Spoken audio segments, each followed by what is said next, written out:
Hello, my dear listeners, and welcome to the BiggerPockets Money Podcast, Thanksgiving Weekend Edition. Today, we have a very special encore episode for you.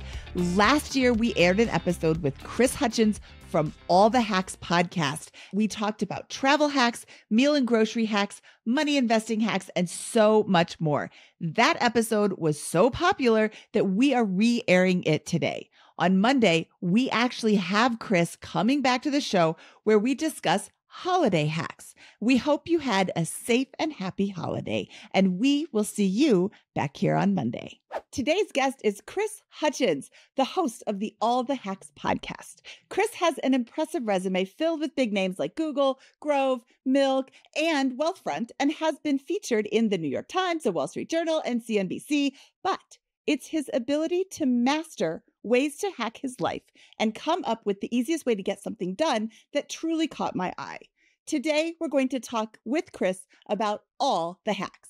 Chris, welcome to the BiggerPockets Money Podcast. I am so excited to talk to you today. This has been a long time coming. I'm so excited to be here. So let's jump into a little bit of your background before we look at some of your favorite hacks. Where does your journey with money begin? Oh, my journey with money. It's one of these things where I always try to pin it down with my parents and I never get a good answer. I'm like, come on, tell me the childhood story that I could come on a podcast and be like, I had the lemonade stand and then I hired my neighbors to run it. And I don't have a perfect like childhood money story. There are a bunch of random little like, ooh, I'm going to create a magazine to pretend that I'm in the press to go to concerts for free, but like little stories. Wait, what? I wanted to go to concerts as a kid in high school, and so I just made like a fake magazine and printed it out on paper so that I could just kind of like go and be like, oh, I have this cool zine about music. Can I come to this concert as a press person? And it worked for shows that were like 500 people shows, like in a church basement kind of shows. It was not like I was going to a giant stadium concert. But it still got you free tickets into a concert. So your life hacking skills started when you were in high school. Yeah, but there's not like a journey. It's just like a random thing that I was like, how do I get into this thing? Or in high school, another one was I went to boarding school, and there are a lot of people that go to boarding school that have a ton of money. My parents didn't give me this allowance and this credit card that allowed me to do whatever I wanted, but I loved pizza and everyone was always ordering pizza. And so what I did was I would just order Domino's pizza and I would sell the slices at enough of a markup that I would get 2 slices every night. So I feel like my whole life was just like boarding school is a good example because everyone had their parents' credit card except me. So I had to find ways to make money and kind of keep up. And so I convinced the school to hire me to run the mail room because I was like, then I can make some money. I don't know. So and then I could curry favors because I was like, oh, I can unlock the mailroom after hours if you didn't get your package. My life is full of these like random things, but the kind of broader, bigger picture financial story kind of came after college. I took a job in investment banking and management consulting. I took 2 jobs because I didn't know what I wanted to do. And I had 2 offers that started 9 months after each other. And I didn't have the time to figure out what career path I wanted because I was late to the game. So I was like, asked friends, what's the best job? And they're management consulting, investment banking. I was like, oh, I'll do those. And I hated both of them. So 9 months into the first one, I said, I'm not going to do this. And I took the other offer that I'd already accepted. I went to work there. And I was like, wow, if I don't love working, what am I going to do? Like I have 50, 60, 70, 80 years left in my life. And if I don't like working, I'm screwed. So I was like, I have to save every dollar and find a way to be very optimal because otherwise I'm going to be stuck doing a job I don't love. And so not knowing at the time that there was a FIRE movement, not knowing all of this stuff, not having read Mr. Money Mustache's blog, I need to find line item by line item a way to reduce all the costs on, my spending so that I can save as much money as possible so I don't have to work a job I don't love. Because my naive self was like, well, I've only had 2 jobs, but I didn't love either of them. So I must not like working. What do I do? I disagree with you. I think the broader story is you going back to high school, always looking for ways to figure things out instead of playing by the rules. Yes. Because the rules are you work for 40 years and then you retire at age 65. And the rules are you pay for concerts. And the rules are you buy a pizza or you don't eat a pizza. You don't sell it by the slice. Why would you do that? I love that you are always looking for ways to, I don't want to say Like you're looking for ways to hack your life. You're looking for ways to hack the system. It's funny. I was working with this woman I hired someone who helped me figure out what are my like life principles. Like if I were ever going to write a book, how do I distill everything I think about the world into something that is not just, a 5-hour rambling story? And over the course of a month and a half, we kind of came up with like, what are the principles of living an optimized life? Mine. And the first one is that conventional wisdom sucks, which I think is where you're going. It's like, I always, when someone says, oh, this is how it works, even when it's like normally accepted, I'm just like, is it? Like, is there another way to do this? Like, maybe that's actually not correct. Maybe this other thing will work. And that's like the guiding principle. And then there's a bunch of others that we kind of came up with after talking this. And now I'm like, ooh, now I have 9 principles for living an optimized life. Now I got to figure out how to put more of them into prose and something that someone could read. Can you roll through a couple more of those principles, please? Yeah. So the next one was question the outcome you think you want. So I think a great example of this is someone says, I need more money. It's like, well, why do you need more money? Oh, I need more money so I can retire early. Well, why do you want to retire early? Oh, I want to retire early because I want to spend time with my family. It's like, well, what if you found a way that you could, find a job that gave you a little bit more time now, and then you had time to spend with your family? Or hypothetically, maybe you decide you want to be a teacher and you get summers off and you spend all the summers with your kids and you don't have to. So like if what you really want is that you want more flexibility to spend time with your family, like the only way you might get there is questioning the original outcome you thought you wanted, which was, oh, I need more money to retire early. And so that was one. Another one I think is I really believe in structured information gathering. We have a note on this one that's come up with a catchier way to say this, but whenever I'm collecting information about anything, I try to figure out how I can structure it before I do any research. So my wife and I were deciding, gosh, our daughter's 2. Our neighbor has a daughter and she's going to ballet class. We were like, should we be sending our daughter to like a class or something? Gymnastics? I don't know. And so I was like, oh, let's figure out what all the options are. But instead of just doing casual research, I was like, let's build a page in our Notion board and let's like figure out what we want to collect. How often does it run? How much does it cost? Like, how far away is it? How old are the kids in it and all this stuff. And now we have this little like mini database that when I go to my wife, she's like, oh, well, what could she do on Wednesdays? Because she doesn't have preschool. I don't have to go back out and do all this other research. I've already kind of like collected in an optimal way. And it forces me to think about what I want to get out of learning when I'm trying to do research. And then I end up finding more optimal outcomes because I've been able to collect more information in a structured way. So that's 3 of them. Where can people find all of the principles that you have here? Nowhere yet. Oh. That's like, these are fresh. So one of my jobs actually, if you want more, email me, Chris@allthehacks.com, and I can get some feedback. But the conversation I had with Sarah Stibbets, who's this person who's excellent at helping people distill their thoughts on the world into, principles or a framework, we just came up with them. These are like draft form, days old, and I'm still supposed to go and test them and see how they should be iterated. So this is not something ready for prime time, but you heard it here first. Well, for a show on hacks, we really started with the deep core fundamentals to get going here. So this is awesome. Where is a resource or what's something that we could link to in the show notes where people could learn more about this concept before we move into some of the other discussions we want to have today? The concept of coming up with these like life principles? Yes. I wish that I had a place. Maybe I'll come up with allthehacks.com/principles and I'll put my draft principles there. I don't know if I'll get it done, but I'll at least a landing page or something. If you subscribe to the newsletter I put together, I'm going to write a newsletter to test this out. But it might be a couple weeks. So I don't know. This is so fresh on top of my mind. I don't have a place for it yet. For now, it's something to consider. Life principles. Go Google it and try to figure out ways to research if you're interested in learning more. Yeah. I mean, Ray Dalio wrote a book about life principles that I think, was a little bit of inspiration of just like, what would mine be? But for me, it's less about life and more about optimizing your life. Like the thing that I feel like is my thing. Yeah, I think that is your thing. Let's talk about optimizing your life. What is your absolute favorite optimization under any category at all that you have ever come up with? Besides, the free concert tickets in high school. That would have been my favorite. No. Oh man, it's really, I mean, there's like the obvious favorites and the like kind of obscure favorites. So like the obvious favorite is that my wife and I have traveled extensively on credit card points, but I feel like that's not like unique enough to come out and be like, oh, my favorite life hack is like earn points and take trips for free. Though, Well, it doesn't have to be some brand new thing that nobody's ever thought of. That's a really great life hack. Is I just spent this year $6,000 on airfare because I was going to Germany with my daughter, but she was going on a school trip, and the school trip gets a huge discount and they can book whenever they want. And Lufthansa's like, yeah, you already buy 5,000 tickets a year. So whenever, but I only buy 3 tickets once on Lufthansa. They're like, you can pay full price. So if I would have thought about it in advance, I could have gotten a Chase Ultimate Rewards credit card and started earning those points and transferred them over to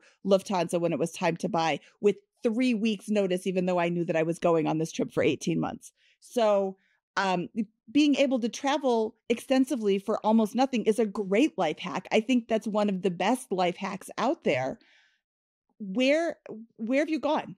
What have you done? yeah, I mean, I've done the tally. It's probably 65, 66 countries at this point. Oh my God. That's okay. So that's not just to grandma's.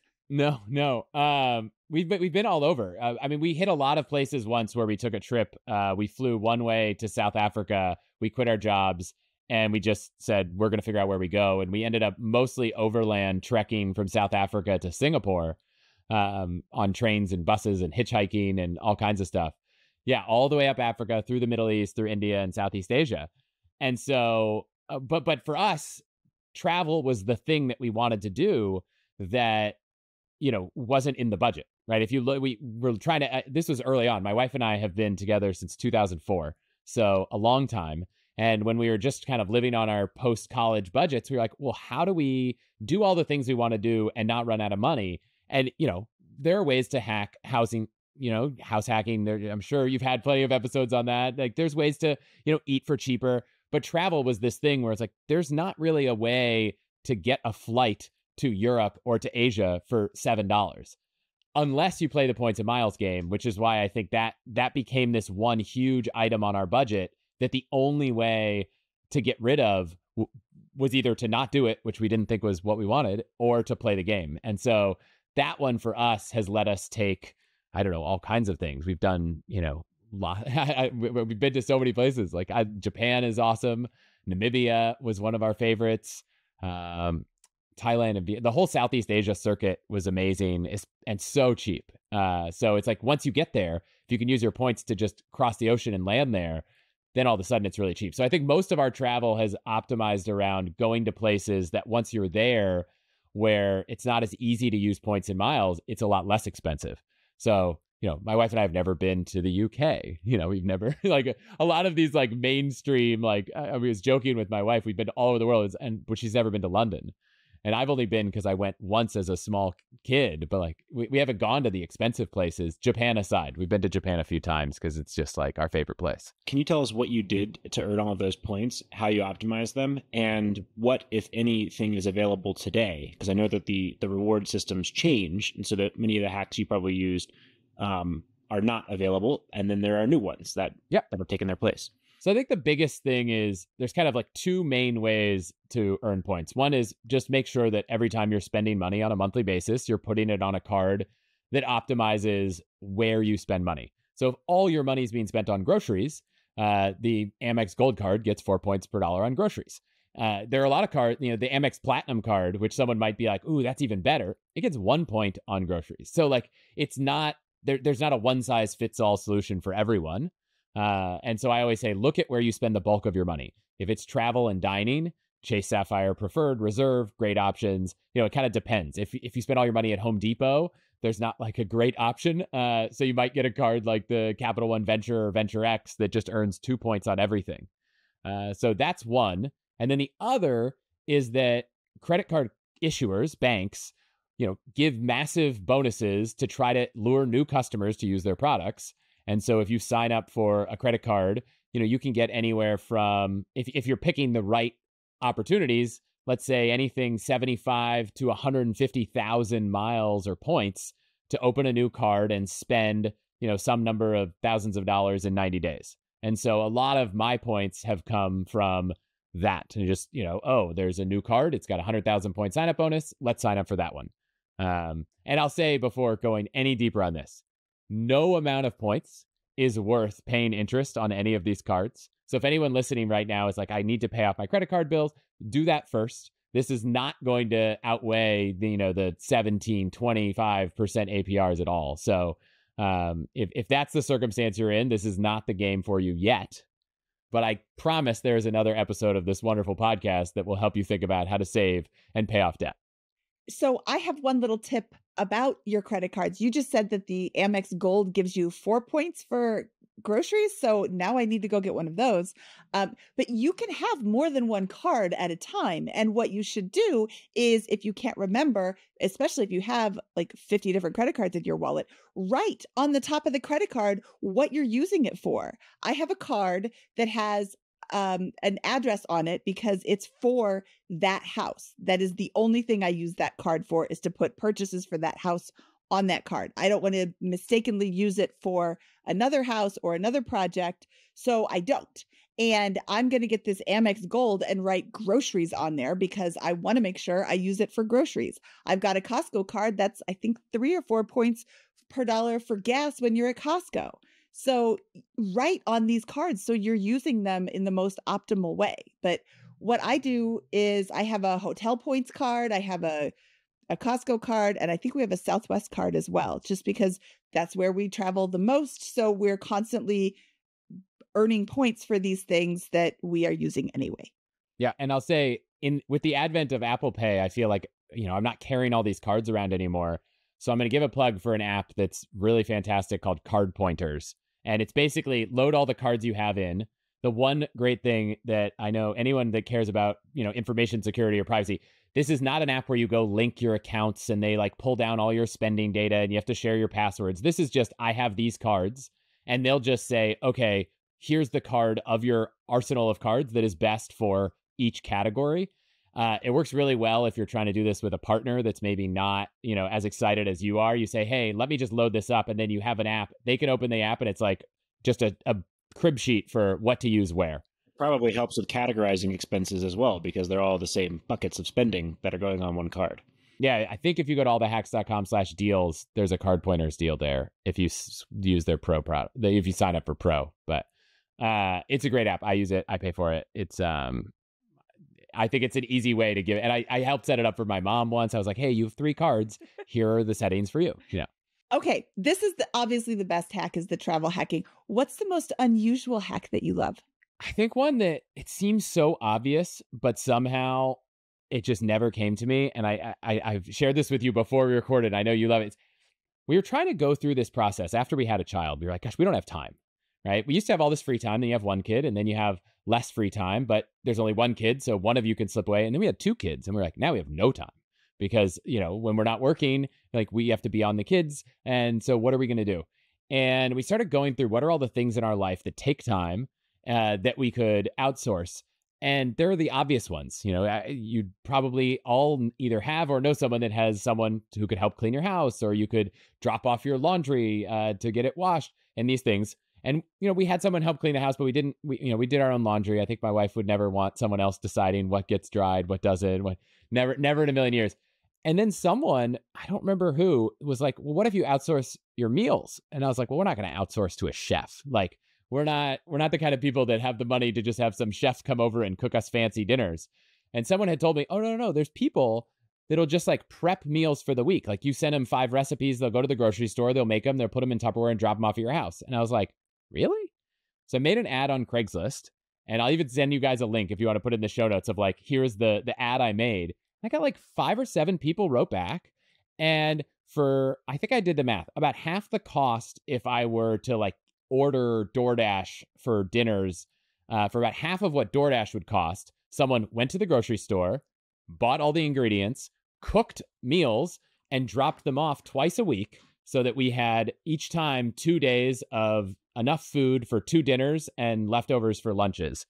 And so basically, it was this woman who just like, I like to cook. She was not a professionally trained chef. She's just like, I like to cook and I can follow directions, in a recipe. And sometimes she's like, oh, I have some ideas. Can I try this recipe? And it was the best thing ever. So for like 6 months, And my wife and I love to cook, but for 6 months, we just didn't have the time. And we were just trying to get into the right routine. And we didn't have to think about it. And it was the best thing ever. That is my favorite hack because I've never heard it before. First of all, like the travel points, I love that, but like you said, that's not a new hack. This I've never heard before, and I absolutely love that because it can be so hard to find the time to cook sometimes. You're like, well, I don't want to go out to dinner, but you that's the only option. Or, DoorDash, which is also very expensive.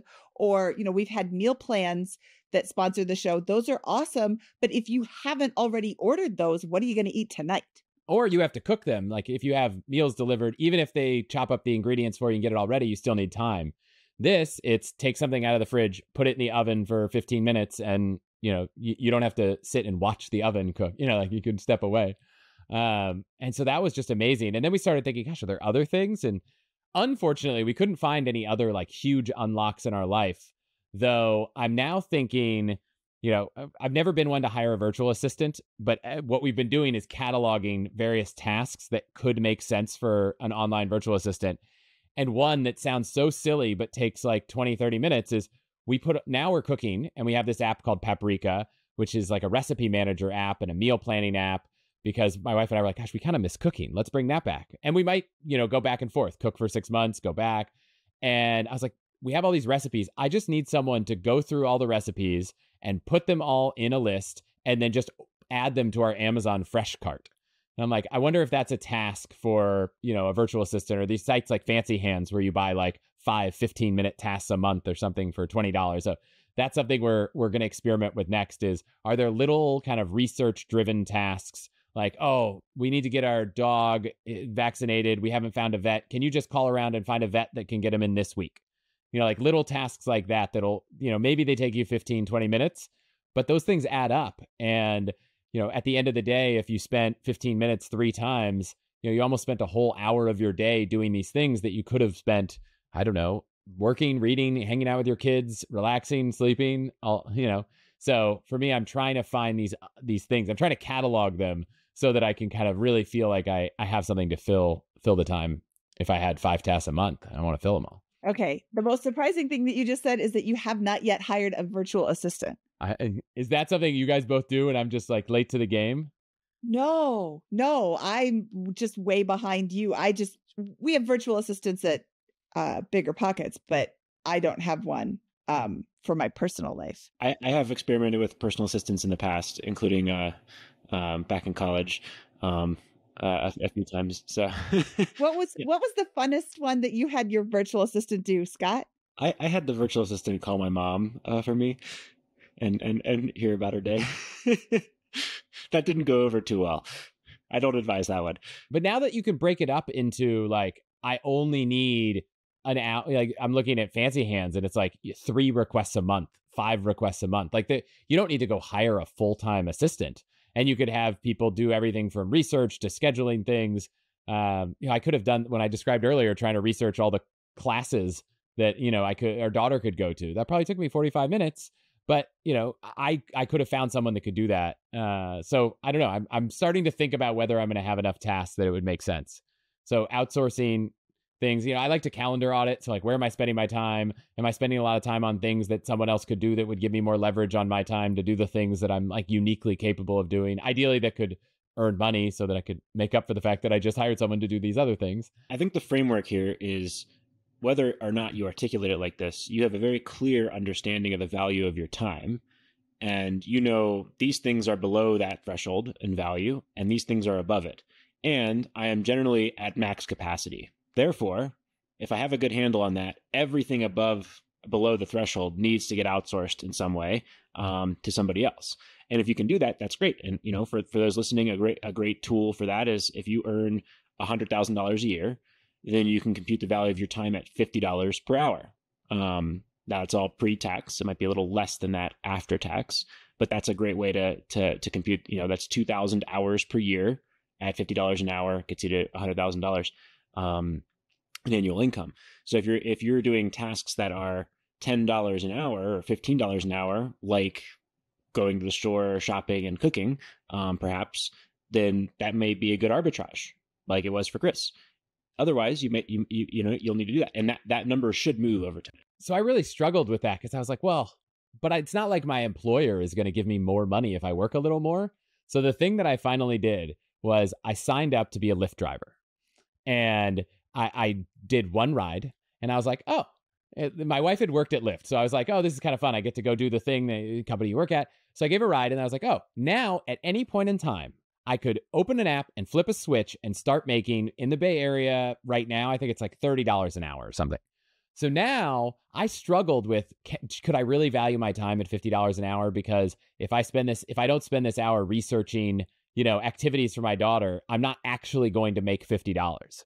Now I sign up for Lyft, and now I know if I'm not if I want to make $50 or $30 in the next hour, I have a way to do it. And that immediately made me think, okay, every hour I'm not turning this on, I'm foregoing $30 an hour, which means that I should be able to spend $30 an hour for someone else to do something. So for me, it needed that one extra step of actually creating a simple way to show myself that I could go make that money at an hourly rate.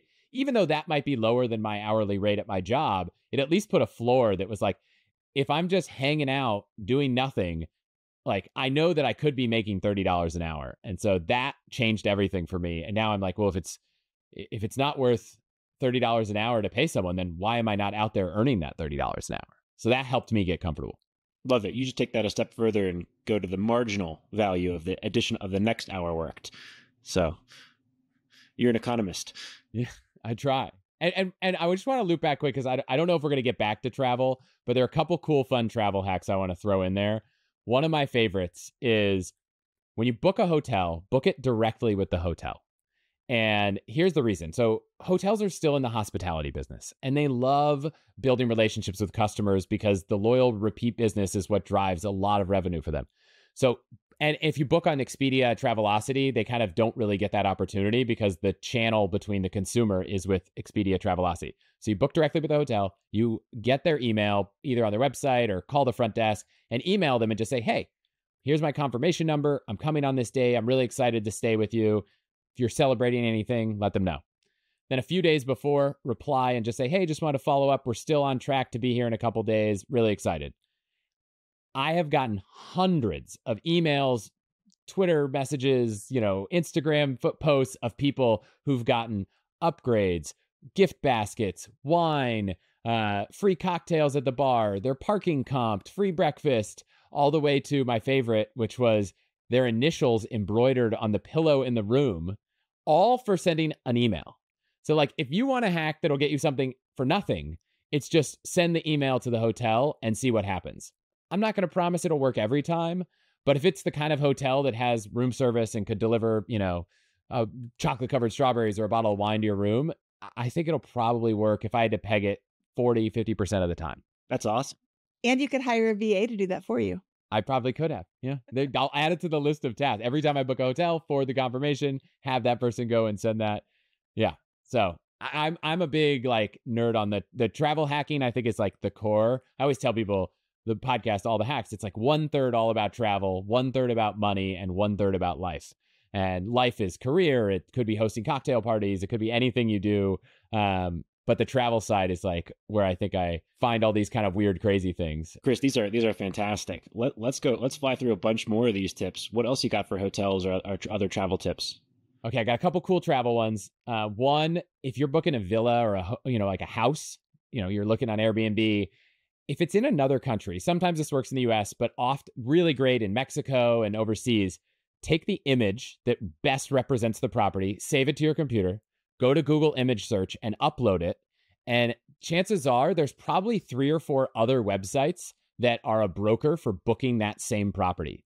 So you might find, some local version of Airbnb in Mexico. There's a site called Cabo Villas, which is great for booking villas in Cabo.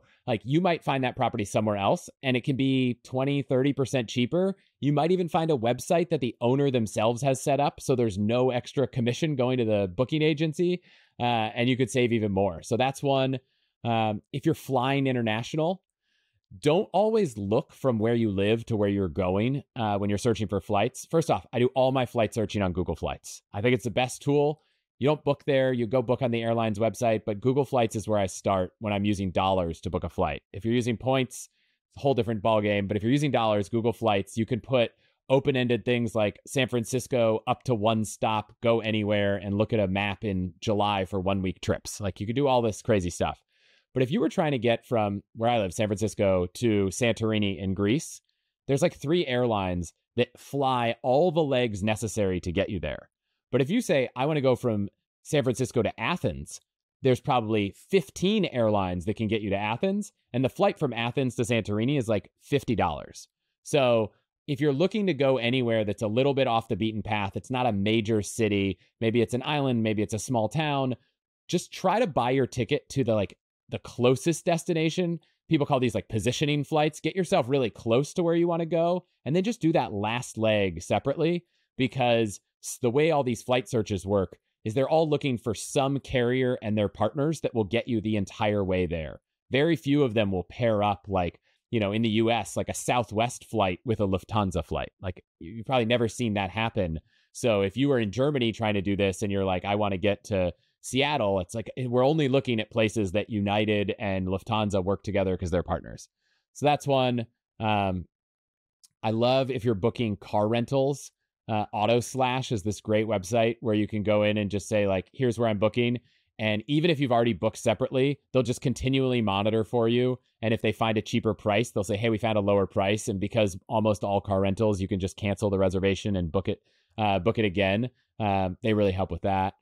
And then if you're not booking with a credit card that has all the travel benefits, delayed bags, lost bags, trip delay, cancellation, evacuation stuff, make sure you do that. And then just stay on top of, if you have something come up, make sure you cancel it.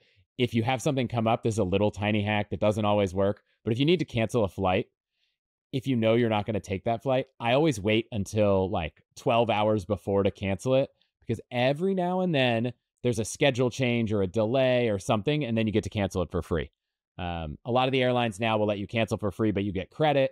But we were in Hawaii and we kind of wanted to come back a day early. And so we booked a Southwest flight the day early, but we didn't cancel our other flight until we were ready to leave. And sure enough, they changed the flight and they're like, hey, if you need to cancel it, no cost, you can, because they pushed it back by 4 hours. So I always wait to cancel flights. Look, I probably have 15 episodes on travel hacking, so we could probably do the next 3 hours on this. I've got, go check out more there, but I don't know. Those are some of my favorite travel hacks. That was fantastic. What's another category of hacks that, outside of travel that you have? I'll call this like spending money. It's pretty broad, but I'll put it in the money category. There are a few ones that I love here. So one, Amazon Smile. It's like this site where you could basically, if you buy everything through Amazon Smile, it's basically you get to buy the same stuff that's on Amazon, except Amazon will donate 1% to charity. So that's a cool one. Help other people. I think that if you have a family and you look at the cost of buying memberships to zoos and museums, it's because most of them are all nonprofits. When you join the membership to the zoo or the museum, it's a tax deductible donation to a charity. And if you factor that in, most zoos and museums, and we're talking like science museum or history museum or art museum, most of them end up costing about 25% more, and sometimes even as little as less when you factor in the tax deduction. So we had family in town for Thanksgiving a year ago, and we all wanted to go to the Oakland Zoo. And to get a membership to the Oakland Zoo that included 4 guests and kids was the exact same price after you factored in the tax deduction as just buying all the tickets. So we just got the membership to the zoo, and then for the next year, we've been able to go to the zoo for free. I do want to tag on to your zoo tip with my museum tip that I think I got from Jillian Johnsrud from Montana Money Adventures. Your Nature and Science Museum membership is good at something like 360 science and nature museums around the country that are more than 90 miles outside of your home museum. So we are close to the Denver Museum of Nature and Science. So any museum within a 90-mile radius, my membership wouldn't get me into. but there's a list of more than 360. I'm on their website right now. There's a list of more than 360 science centers and museums that you can get into with your museum pass. And I think actually somebody up in Oregon told me this as well. There's a Portland museum that's pretty interesting. So it doesn't work with zoos, I don't think, but it works with science museums all around the country. There's another version of that a lot of zoos have. So if you have a science museum, you might be able to go to the science museums. If you're in a zoo one, you might be able to go to the zoo ones. Or there's actually a museum in the Bay Area called Curiosity that's like half zoo, half science. And I think they're in both. So we have a membership there. It's wild. And, I don't know, kids love it. So it's like anytime you're traveling, you're like, oh, what's the free museum we can go spend the afternoon in? Because we made a one-time donation, in the last year at our local one. The other fun one, library extension. You install this browser extension, and when you're browsing Amazon, it'll just tell you whether your local library has the book that you're looking at either available in digital download right away format or check out at the library. So, you're looking at a library, like, oh, I'm about to buy this book, or you're looking at Amazon, you're about to buy a book. It's like, oh, I could just literally download the Kindle version of this book right now for free from my local library. Ooh, that's a good tip. Unclaimed money. I don't know if you've talked about this a lot, but there's a website for every state where you can just go search whether there's money owed to you. Anytime that's probably like the version 1 of it. Go see if anyone owes you money. I just cashed a check for $1. So sometimes you get a check in the mail that's not really, might not be worth your time to cash it. But on the flip side, that website's also a place where people can go find your address because they just need your name and your city, and it confirms your address. So I like to clear all my unclaimed money out. But I also, anytime I'm going to a friend's house for dinner or something, I'm like, oh, I got your address, I got your name. I go look them up and I show up to dinner and I'm like, oh, I brought a bottle of wine. But I also found that Verizon owes you $35. So if you want to go to this website, you can get a free $35. And so that's my party hack is bringing unclaimed money. What is this website? So every state has a website where you can go search a database of unclaimed money or unclaimed property. So California has one that I've gone to because I live here, and you can search by last name and city and find out whether you have unclaimed money anywhere. So, while I get through any other ones, go look and see if you find any unclaimed money. We can have a live report. Yeah, I'm doing this right now. I found $1,000 once. I don't remember what it was for, but I was like, how do I not remember $1,000? It was really crazy. By the way, no one owes me money. Well, so one of the reasons, I don't know if this was your case, Mindy, but one of the reasons a lot of people have unclaimed money is you go to the hospital, and this is something I learned. I did a whole episode on this, if it's interesting, about paying your medical bills. And there's these crazy things that happen where your insurance might only cover a certain amount, and so they're only allowed to bill you for that amount, but it's legal for these companies to send you the bill for the rest. So I fractured my foot, and they gave me a walking boot. And it was the cheapest, crappiest walking boot you get at the hospital relative to the really nice one on Amazon for $50. And I got a bill in the mail for $350. And I was like, I could buy a better version of this for $50. This is crazy. And I had been in touch with this person who eventually came on the podcast, Marshall Allen, who wrote this book, Never Pay the First Bill. And I reached out to him, and he was like, oh, well, here's what can happen. Your insurance might have only covered $50. So it was a $400 boot, and they can make up whatever price they want. This is a $400 boot. Insurance says, no, we're only paying $50. It's legal for them to send you a letter that says, hey, the rest of this boot was $350 that your insurance didn't cover. Now, what they don't make clear is that the letter actually says, if you, out of the goodness of your heart, want to pay the rest of the $350, you are welcome to, but you are under no legal obligation to. The letter shows up and looks like a bill that's your insurance didn't cover the rest. You owe $350. And so over the course of getting shingles, I went to emergency room twice because I had no idea what was going on, and it was excruciatingly painful. And I got all these medical bills that my insurance covered most of, and people were just like, oh, do you want to pay the extra fee? You're the doctor at the insurance, even though the ER was in network, the doctor wasn't. And so if you want to pay this extra, you can. And through a series of following his book and playing through these tactics, I ended up owing nothing extra. But I got bills for hundreds and thousands of dollars. And one of them I thought was legitimate, and I paid $52, and they gave it back to me once the insurance company finally settled it all. But a lot of people, if you have gone and paid these and your insurance company eventually settles it all, that's where you might be owed money, because the hospital might be like, oh, we couldn't find them. And eventually they have to hand that money over to the state, and then the state holds on to it. Well, I just checked all 3 states that I have lived in recently, and nobody owes me money anymore. That was a great tip about the legal or the health bills. That's awesome. I had no idea that that's the case. Yeah, on the health side, like, never pay the first bill. I mean, like, Marshall Allen wrote the book. I'm not going to coin the phrase, but like, if you get a bill from a medical provider, there are like 10 steps you can follow. I did a whole episode. We walked through all of it. There's a book. Do not pay the first bill you get. There's like 10 reasons that we don't have time to get into about how you could argue not paying that bill, getting your insurance company to cover it. There's some laws in different states about not being able to charge you for out-of-network things at an in-network facility that just changed. So that was a great one. On the health side, I learned this trick when I was working at Google. Just like hide the unhealthy things at your house if you feel like you have to have them. Google basically at one point was like, well, we don't want to get rid of the M&Ms because people like M&Ms.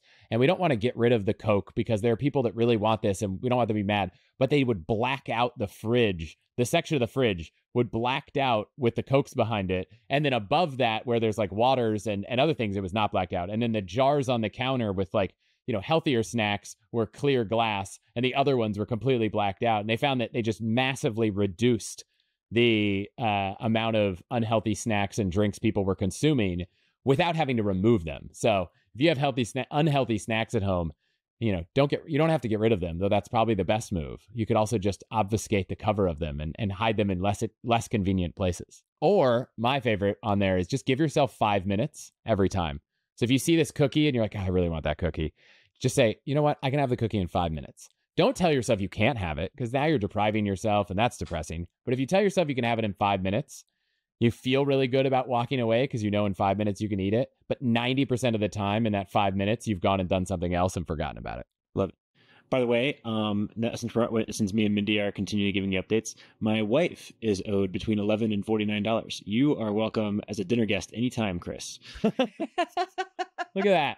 I hope it's on the 49 side. Yeah, no bottle of wine necessary. So great. I want an update what it was. Yeah, we'll have to figure it out later. Back to the spending. This kind of goes in line with kind of my shopping strategy. If I'm buying something online, a lot of people know that you can go to Rakuten and you can sign up and get cash back. And there's a bunch of other sites to do that. I love Cashback Monitor because it basically says, here's all the cashback websites that you could get. So the way it would work is you want to buy something on a website, you go see if they have the ability to click a link on one of these shopping portal sites, and then you earn cash back, or a lot of the credit card companies. So Chase has a portal. You buy it through their portal, you earn 1 or 2% back in points. So that's like level 1. I kind of go a little crazier sometimes. So if I'm trying to buy something, I will go as far as to see if I can find or even buy coupons. So there's this website that's like, I think it's saveletterNdeals.com, I think. I'll double check. But I buy Home Depot and Lowe's gift cards online. And so you can basically go to this website and you pay. They have like Crate and Barrel coupon. Oh, I bought it for Crate and Barrel. This couch in the background. I got like 10 or 20% off by buying a Crate and Barrel gift card on the internet. And so I'll always look to see if there's a way that I can find coupons or buy coupons, because if you're buying a couch, spending $4 to get, a coupon that saves you 15% is totally worth it. And then if that doesn't work, I will go and buy gift cards for the retailer, but I'll do it wherever I get the most points. So for example, if I needed to buy we just renovated a bathroom, so we need to buy a toilet.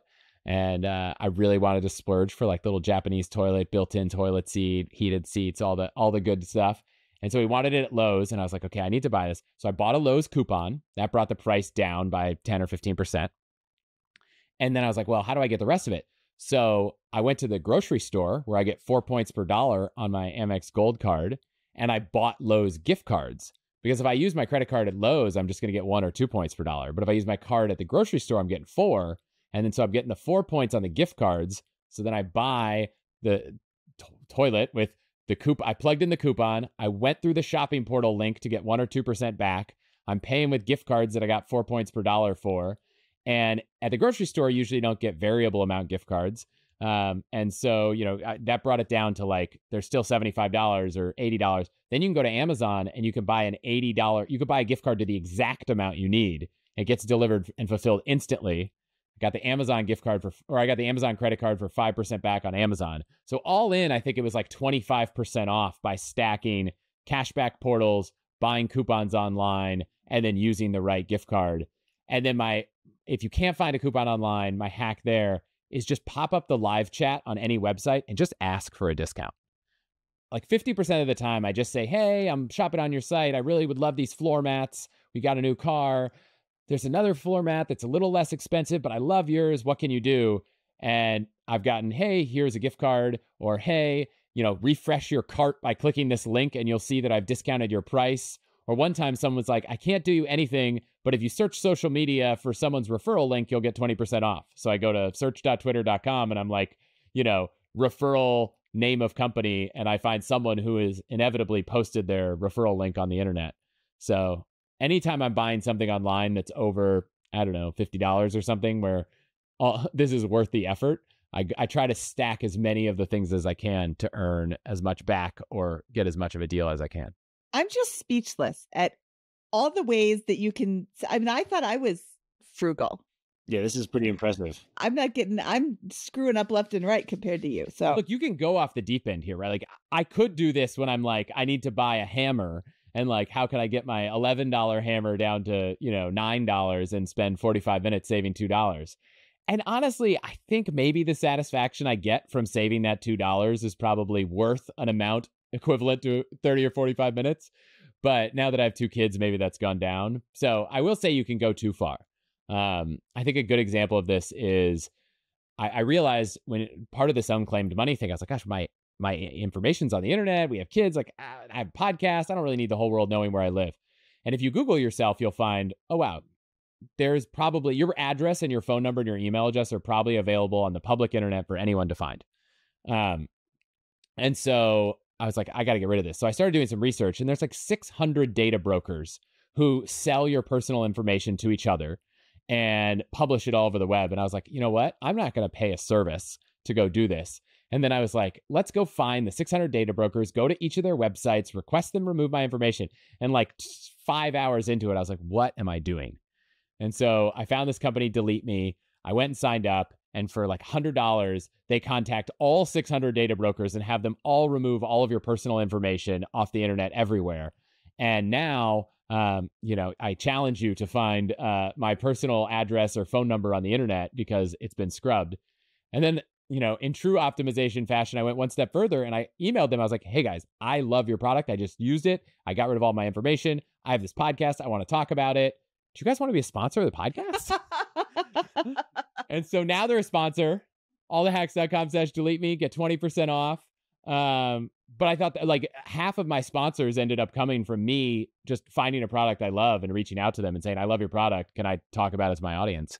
And most of those products are ways to optimize your life in some way, shape, or form. And so there's a great example of it was not like figure out how long something's going to take, find out if it's going to be worth your time and whether there's a service that'll do it. So my wife got caught in this trap once. We have a small children, and she was thinking, oh, it's time to start feeding our children food. We were like, what are we going to cut it in? What are we going to serve them? How do they get a variety of foods? And she was doing all this research. And I was like, gosh, wouldn't it be great if someone just made a meal plan for like the first 100 days your kid eats and it just has all the ideas of everything there? And she's like, oh, I found one on the internet, but it's $30 or something. And I was like, you just spent the last like 7 hours. I was like, can we just pay the $30? So I think we went, this swings both directions. It's like not optimal. Now it's so optimal. And now we're finding that middle ground where it's like, you know what? This is either worth our time or at the end of the day, the incremental value from picking the best of the 3 incredible hotels we could stay at in our budget is just not worth it. All 3 are going to be fine. Pull the trigger. And that's where we balance each other out because we can both find ourselves going down rabbit holes. But if you just kind of think, okay, let me bounce this off my wife. And she's like, yeah, stop. Just we found a hotel. Pick any of the 3. It doesn't matter. For food, I'm always the optimal person. Like, what's the best thing on the menu? Someone told me, he's like, narrow it down to 2. I don't wear a watch, but conceptually, pretend you wear a watch, narrow it down to two, call one right, call the other left, look where the second hand is and pick it. Like, don't try to get to that last level, that Pareto 80-20 rule. Like, don't feel like you have to optimize the last little bit, unless it's a huge thing. If it's like buying a house, figure out how to optimize it because it's a massive purchase. But if it's what you're going to have for lunch, maybe don't spend 30 minutes reading Yelp reviews trying to get the most optimal thing, because you're probably not even going to remember what it was 3 weeks from now. I asked the waiter, what would you choose, the bison burger or the chicken sandwich? And he'll be like, oh, the chicken sandwich is great. The bison burger is dry. Great. That made my decision. We did that one time, and I was like, I asked this waiter, I was like, how's the beet salad? And he goes, ugh, I hate beets. And I was like, oh, okay. Like, and that's kind of scarred me from like, well, what is this person's personal view on certain types of foods? Like, you ask that sandwich to a vegan and they're like, both of these are terrible, so. But that is my go-to, by the way. But I've been scarred a little by people who have strong opinions about certain foods. Well, Chris, this has been fantastic. You are a gold mine of information about ways to save a large number of little ways to stack enormous savings and save yourself a lot of time as well. This is really impressive. What's the best way for people to learn more about you and go deep into the rabbit hole of these little tips and tricks? Yeah, if you're listening to this podcast, you're probably in a podcast app. So you could probably search for All the Hacks. That's my show. It's also at allthehacks.com. We have a newsletter and a podcast each week. And, my goal is to help you upgrade and optimize your life, your money, and your travel. And if you want to get in touch, you can find me on social media. You can email me, chris@allthehacks.com. I love to hear from people. And I hope I can help you save money, live a happier, healthier, wealthier life, and, feel like you got a little back the next time you're trying to buy something or take an adventure. Nice. That's awesome. And I'll tell you what, I'm definitely going to sign up immediately following this recording. This was great. Yeah, this was an awesome show, Chris. I knew about AutoSlash, and that's the only one that I already knew. Everything else was brand new information, and I'm super excited to listen to your show every week that it comes out. I appreciate your time today. Thank you so much. And we will talk to you soon. Thanks for having me. This is fun. All right, Scott, that was Chris Hutchins from All the Hacks podcast, and that was fantastic. We didn't share this during the recording, but our producer was sitting in on this episode, and she found $183 on unclaimed money just from listening to Chris. So she's going to invite Chris over to her house for dinner too. Nice job, Kaylin. Yeah, that was really cool.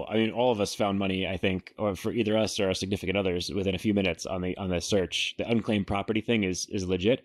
Do encourage you, if you're going to follow that tip, to Google your state's website, yourstate.gov, and follow their link to the unclaimed property, because there are some sketchy sites out there. But if you do that, you may find you're owed some money. Yeah, that's a great tip. I thought this was a lot of fun, and you could make money just by listening to this episode. That's a bonus. Scott, you ready to go? Let's do it. That wraps up this episode of the BiggerPockets Money Podcast. He is Scott Trench, and I am Mindy Jensen, saying take care, Polar Bear. BiggerPockets Money was created by Mindy Jensen and Scott Trench. Produced by Kaylin Bennett. Editing by Exodus Media. Copywriting by Nate Weintraub. Lastly, a big thank you to the BiggerPockets team for making this show possible.